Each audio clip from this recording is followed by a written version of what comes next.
everybody. I'm here with Justin Livingston, and let's just dive right in. Tell us a little bit about yourself and why you're running. Great.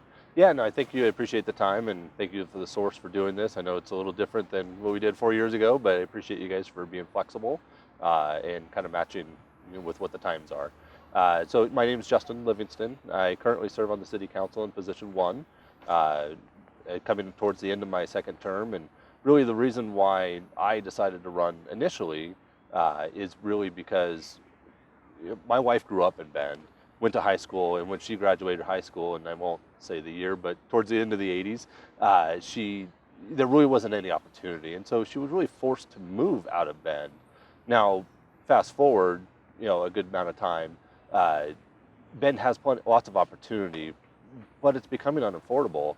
And one of the things that I was afraid of for my kids is that they would be facing a similar situation in decision making, that they wouldn't be able to come back to Bend if they wanted to. Not because there isn't opportunity here, but because it would be unaffordable. And it, especially for younger people trying to start a life, and it can be challenging. And so that was the reason why I ran. I wanted to, make an impact on Bend's affordability. I think we've done a lot. We made a lot of progress towards that. There's still a lot of work to do. Ben's still a relatively unaffordable place to live, unless you have, unless you're making money, out of, remote working from somewhere else, or you're in particular industries. But for the average person, it's a pretty difficult place to live. And, really my goals are to make Bend more affordable. I've lived here for about 20 years now, or this year is 20 years, and just love the area. I grew up in the Willamette Valley, and boy, I tell you, getting out of the rain was really key. My wife and I, before we got married, we always planned to come to Bend at some point, because she wanted to be able to get back here where she grew up.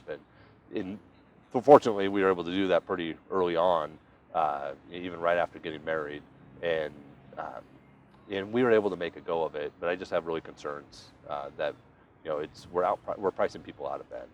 So we're going to dive a little bit into that in a few minutes. Great. I want to talk about a few things that are presently urgent for Bendites.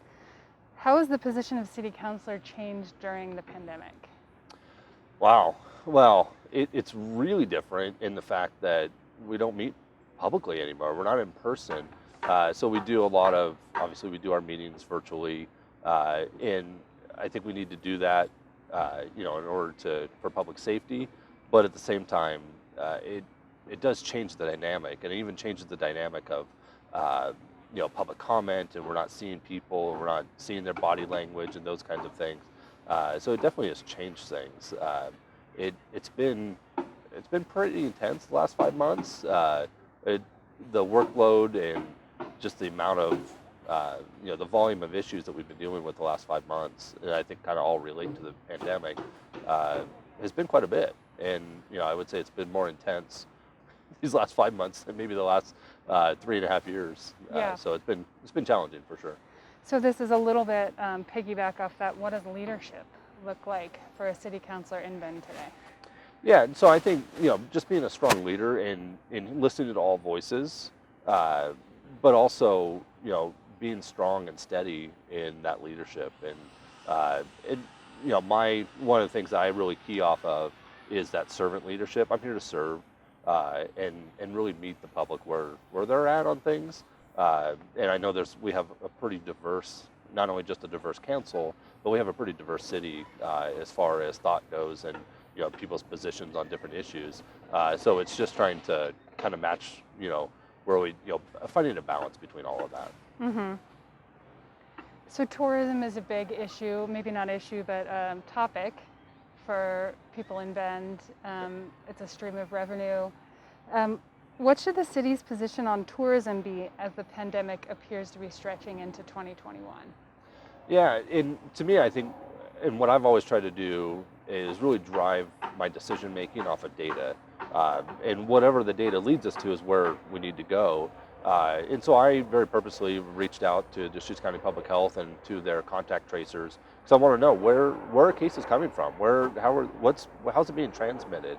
And it's not so much what they told me. It's not really, tourists per se, because they come in and either to a hotel or a short-term rental, and they kind of stick to themselves. Yes, they're out, maybe at restaurants and recreating, but what they said that the bigger concern was family. So you have family over, and then they're staying in confined spaces, and then that's where they're really seeing the cases. And I just don't, regulation wise, I don't know how we could regulate that. And so I think tourism definitely is a concern, and it has large impacts, throughout the entire city with transportation and congestion. And I think what we'll see as this, and I think what the data proves it out from different sources, is that people are driving here, and they're coming from shorter distances, 6, 7, 8 hours at most, probably. They're not flying here. The numbers at the Redmond airport haven't spiked back up dramatically, and so they're really driving here. And so how do we balance the need for the tourism and the jobs? And to me, it is a balance. And I largely trust people to do the right thing, and when they're engaging and being in our community. And how do we educate the tourism? Because there is large benefits out of it. Yes, there are concerns, but there's large benefits that come from the tourism industry as well. And so I think it's like anything, we need to balance it. So this is one of those times as a sitting city councilor where you have to, people can look back at your record and your, just what you've done already in regards to this. Do you think that the council has made the right calls in the sense of managing tourism and the pandemic? I do. And I know there's been a lot of people critical of not shutting down short-term rentals, not shutting down the hotel industry, but those have real impacts on people's lives and how they make money. And so if we shut down a hotel, well, what happens to those people that are housekeepers and other people that work in that hotel? Even still, your hotels, yes, there's weekends where they have high occupancy rates, but they're not seeing that dramatically during. I've been in contact with a lot of hoteliers, and they're not seeing that a ton during midweek, and so they're still not at full capacity as far as employment goes. But they're trying to get back to and trying to serve their employees well. Mm-hmm. And so just having a knee-jerk reaction and say, oh, we must shut down all tourism and shut the city down, like some would want us to, does have real impacts on real people, and we have to take all of that into consideration. All right, so we're talking about budgets, and that leads me into talking about the transportation bond. Yep. You guys voted to put it back on the ballot in November.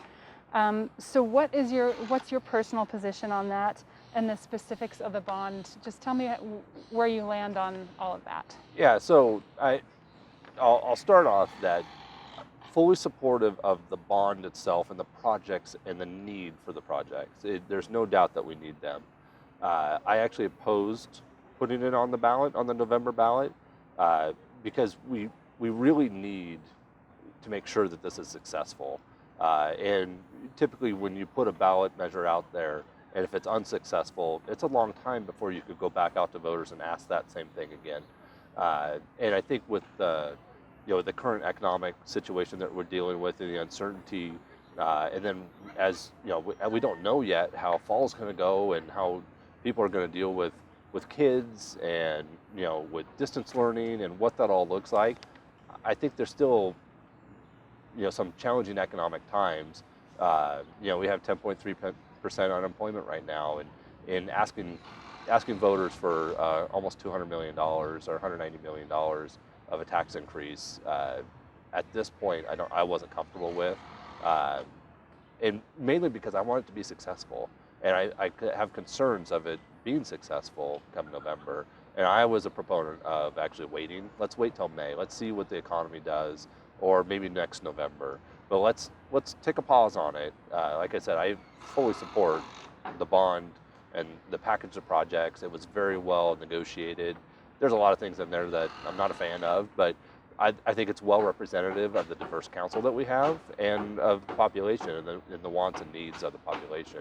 So, to me, I didn't see the harm in waiting, because of the way that the bond is structured, the first few years, because this council and the council previously, since I've been on council, we've really made a real effort to put and focus on making transportation improvements. And a lot of those, so we have a very heavy 5-year capital improvement project list. granted, a lot of that money is consumed with Empire and Murphy, but those are really key corridor and connections, east-west connections in the city that will be very beneficial. But also, we have improvements that have really been stifling development and creating higher housing costs. Whether it's Neff and Purcell improvements or Simpson, Colorado and Columbia, Simpson and Columbia. So there's key intersections that really you can't put it all on one development to improve those intersections. It's just too costly to do that. And so we just don't end up with development. And so that kind of goes towards the affordability. So we made a conscious effort to really make those improvements. And so we have capacity issues. With the city, our engineering and project management can't really handle so much. You only handle so much capacity. And then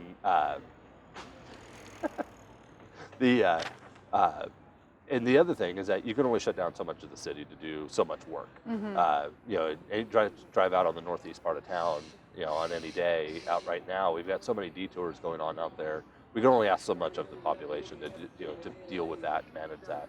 So there wasn't a lot of projects early on, so I didn't see the fear or the issue of waiting. And so I felt it was better to wait. One, not to ask people to further tax themselves in the middle of, I think, arguably the worst recession since the Great Depression.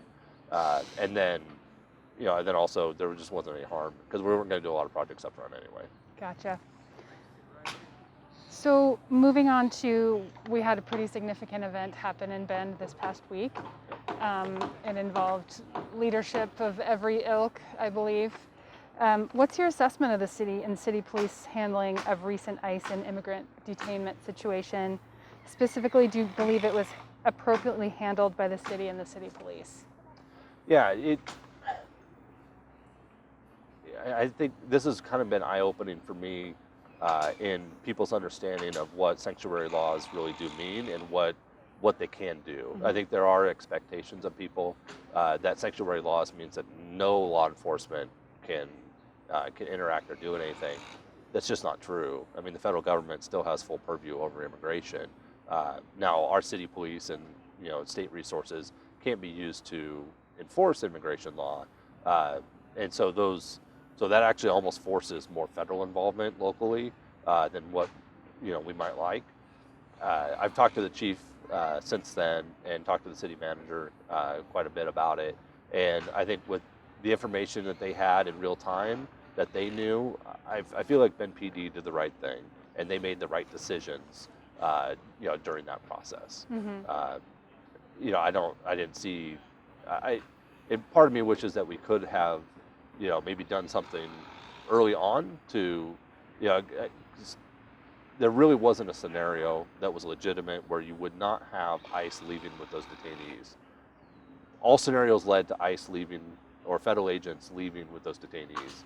And so if we could have de-escalated the situation earlier on, I think that would have been beneficial. But I think that is maybe one of the issues with some of the sanctuary laws is that you can't really, there was question and a kind of a gray area. What can Bend PD do and how can we de-escalate but not engage necessarily in an immigration action?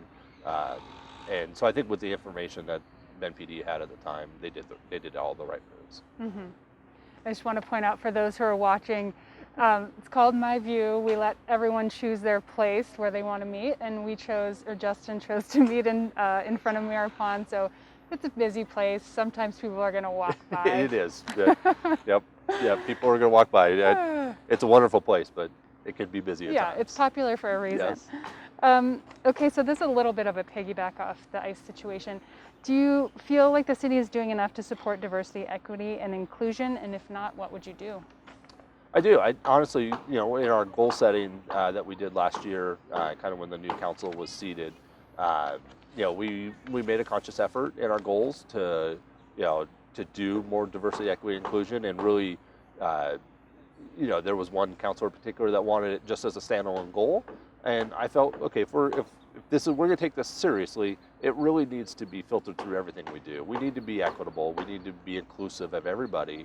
That includes, people of different races and sexual orientation, and also to me, I think one thing that we don't hear a lot from people is the socioeconomic. Absolutely. People on the lower rungs of the economic ladder, we don't hear from them, and we have our impacts, our decisions make real impacts in their lives.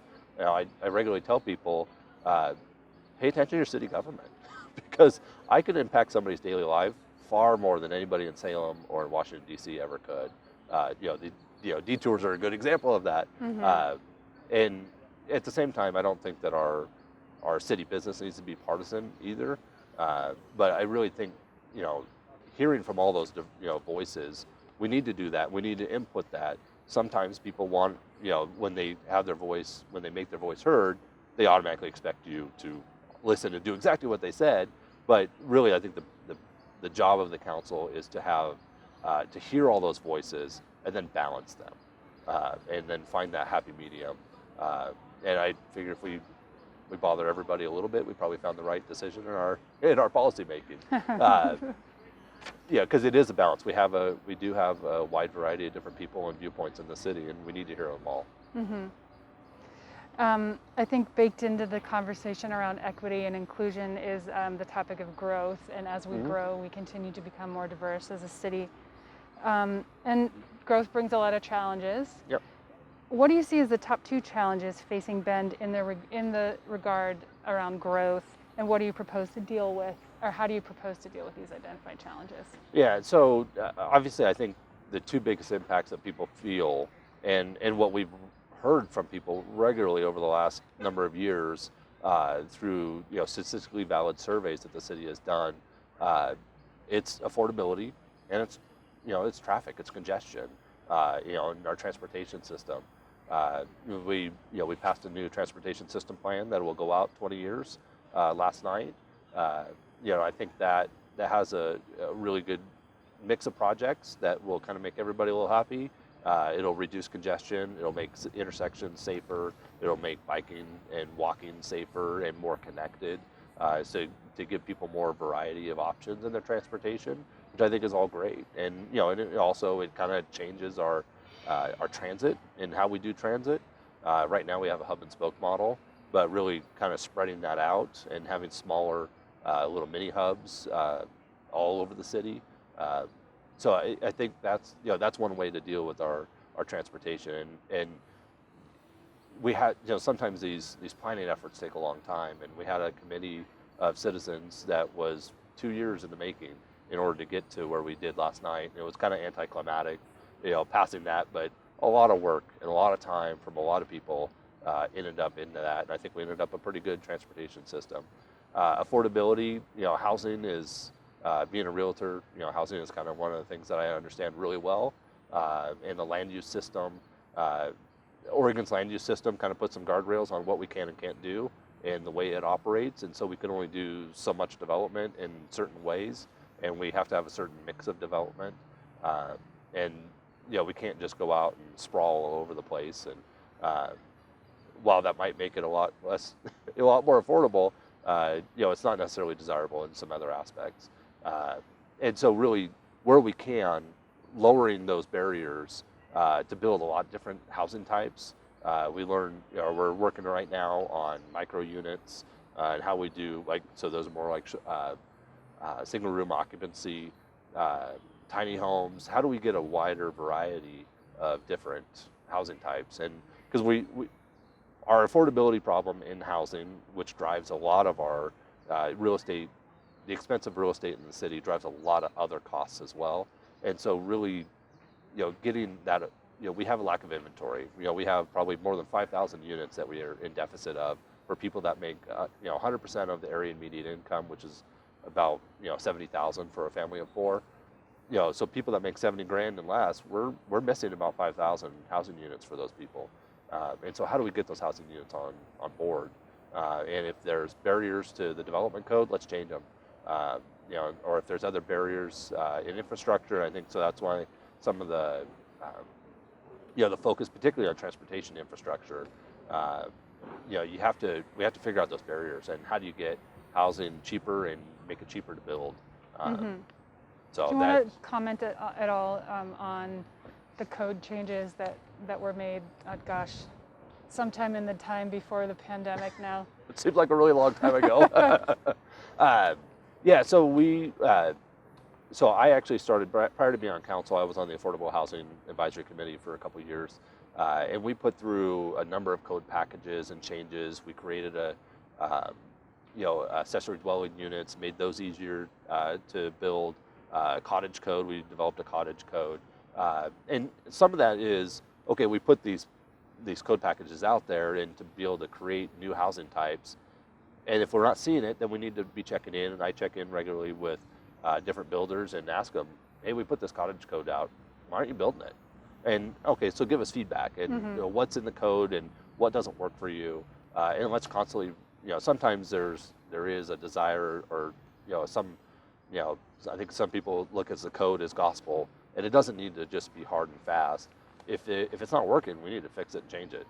And so we actually have the city has a full-time code writer, and just going through the code and cleaning it up, and because there's where there's conflicts, but also making revisions to make it easier to build and to build all kinds of different homes. And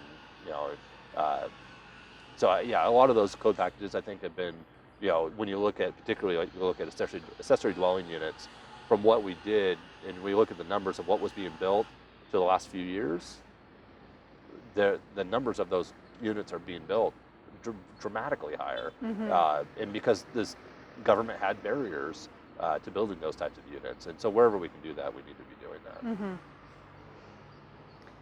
So, meanwhile, hundreds of people are still living in encampments or out of their cars in Bend. This is an area of big concern for many Bend voters, but it's our understanding that the City Council has been unwilling to allocate millions it would take to build shelters or even establish camps in partnership with other public bodies. What do you want to comment about that? Yeah, I'm not entirely not aware of the request for millions of dollars, but we do have somewhat limited funds in our, particularly like our community development block grants, and those that and our affordable housing fee. So whether you pull a building permit to replace a hot water heater up to the largest, multi-use or mixed-use, building, everybody pays 1/3 of 1% of the value of that permit, and that goes into our affordable housing fund. And we've been quite successful in building units that way. It's still not enough. We can't subsidize enough the problem to fix it.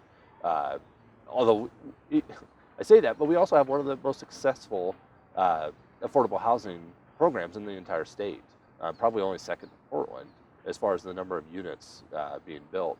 And we leverage about 10 to 1. For every dollar we put in locally, we leverage that with outside dollars, with either private investment or other government financing, about 10 to 1. So we are quite successful in that. But those dollars are highly competitive. And when we have an application process, there's always more ask than there is money to come around. And we've done a lot with Bethlehem Inn, so I would say that we have done. I mean, Bethlehem Inn has a whole new new buildings, and the city has played a pretty significant role in not just getting them up and running initially when they first bought that hotel, but then also through their renovations and making that a better facility than it was and more useful facility. There's a lot of need though as well. And I would say that because these questions are assembled by our editorial board, and I come as their emissary. Sure. Our emissary. Perhaps I didn't frame this adequately. I think this question was framed more toward the notion of building a camp for homeless folks in our community. Yeah. So a lot of that was to preface the dollars are highly competitive, Okay. and so that's where those dollars come from. There isn't millions in a single year to even dole out to any affordable housing, much less just towards camps. We actually have been working pretty closely with the Central Oregon Veterans Outreach on a veterans village, and been working with the county to get that up and running. Now, some of it, the difficulties is also state legislation and how difficult it is to cite and really the barriers because of our land use system. Uh, and so some of those improvements that a camp would need to do to be able to site one become very expensive and cost prohibitive to really do on any given site. Now, there was recent legislation that was passed in the short session that gave a 90-day window, which is not long enough. And so council unanimously last night directed our staff to go back. We need a longer window because it essentially suspends the land use system for locating camps. And that's one of the ways. So there's different barriers. It's not just funding, but there's other land use and and building requirement barriers in order to site a camp that makes it more difficult. We obviously are a large property owner that has a lot of homeless camps on it out in Juniper Ridge, but there's other agencies, whether it's the county or Forest Service, all around ODOT, all around the city, and just around the boundaries of the city that deal with the same issues. And so we're really trying to work on a coordinated approach with all of those agencies, so that way we're not just moving people from one area to another area and moving them around. And so we're working on that. So I guess what voters would want to know is that something that you as a leader of our community support? Yeah, I support some sort of particularly like this Veterans Village, but it needs to be managed. It needs to be managed well. It can't just be, unmanaged and, because what if we don't do something? We see something like the Juniper Ridge fire, that occurred over the weekend, and those impact real people that live nearby that almost lost their homes. Some of them, probably there's one business that probably lost their business because of that fire. And so we do need to do something, absolutely. Do you believe city council members, as well as people serving on various committees for the city, should be paid a living wage? Oh boy. Now I know then prefacing this with voters already kind of said no to that once. Yeah. Well, at least a no to the possibility of opening up the conversation. Sure. Well, so in 2018, we did a charter amendment to remove council pay, although I was opposed to it because honestly I feel council is a service.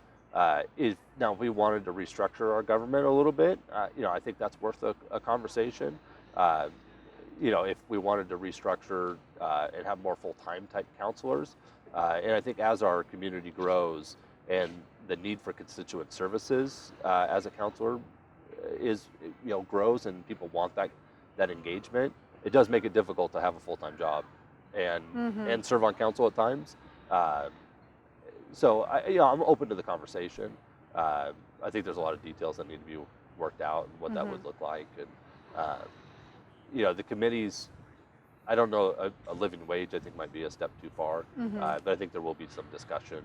My guess is probably sometime next year on what a stipend or something like that might look like, and then what are the budgetary impacts of that as well, right. and then what are the the trade-offs. Okay, so if we use hundreds of thousands of dollars to pay a stipend to committee members, then what aren't we doing? Right. Because there is a limited amount of resources. Yeah. So we're almost to the end of our time. Okay. I have one more question before I let you just kind of tell me whatever you want to tell me to wrap up. I'd like you to tell me one critique of the current city council and describe what you would do differently. A critique of the council. To me, I think it's important. So the city government has a specific role, and we have our core services. I think we should be doing those core services well and be focusing on that. I think we largely do that. I think there are times where we maybe step outside our purview a little bit, but to me, we need to do our core services well. That's providing police, fire, water, sewer, land use planning, the things that cities do.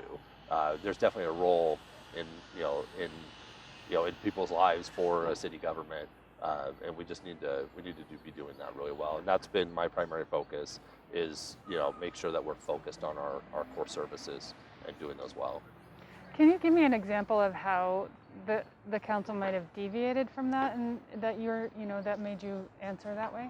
Yeah, I think sometimes stepping into subject matters where we would have little to no impact, or I think by some on council there is a desire to kind of bring national politics into city government, and what we do should not be partisan. And providing water and sewer to people, I mean, there's no reason those things should be partisan. And so I one of the things that I guess the critique I would have is when we allow national politics to play a role in how we're treating each other or talking to each other or treating a specific issue one way or the other. I don't think there's a place for that. There's a reason why these seats are nonpartisan. Great. Well, as we wrap up, anything that I missed that you'd like to touch on, and just, as well as just maybe letting voters know why they should vote for you? Yeah. No, I appreciate that. Really, I think we've hit a lot of the high points for me, and it is focusing on the city's core services, and making Bend more affordable and providing housing, all types of housing for everybody, and then also having a good transportation system. And then also, I think with the pandemic, we need to be focused on also economic development, and how do we get and make our economy more diverse. It's far more diverse than when I moved here 20 years ago, but we could still do a better job. And how do we get better, higher paying jobs, and how do we attract those companies to the area? And so that's going to be a focus of mine as well, is really getting out and recruiting and talking to businesses and getting them to come to Bend. But at the same time, we need to have a very welcoming environment for those businesses and a business-friendly environment. We need to make, streamline our permitting system. I think we do a really good job on housing and getting housing through the permitting process. But if you have a somewhat outside the box commercial, type permit, sometimes that can take a lot of time, and there's a lot of frustrations. I hear a lot of frustrations from business owners, just getting through the permitting process and getting approvals and those kinds of things. So I think we need to make some improvements there to make a more business-friendly climate for people to start to grow their businesses in Bend, particularly, because when you look at the pandemic, particularly really impacted the service workers, and so how do we provide better jobs? And so when things like a bad economy happens, if it's segmented towards one segment of the economy, well, we have a diverse economy, so we're maybe not as impacted, and kind of leveling out. Bend's really known for its booms and busts over the years, and if we kind of level out those peaks and valleys, I think that's really important to focus on. Great. Okay. Well, thank you for participating in the people's democracy. Yes, I appreciate it. However the outcome. Yep. No, I enjoy the work and appreciate the opportunity to speak with you and to speak with all your listeners or viewers. Yeah. What are they? Readers? Yeah, viewers, readers. listeners? You guys have so many different platforms that you're working on now. Right. Yep.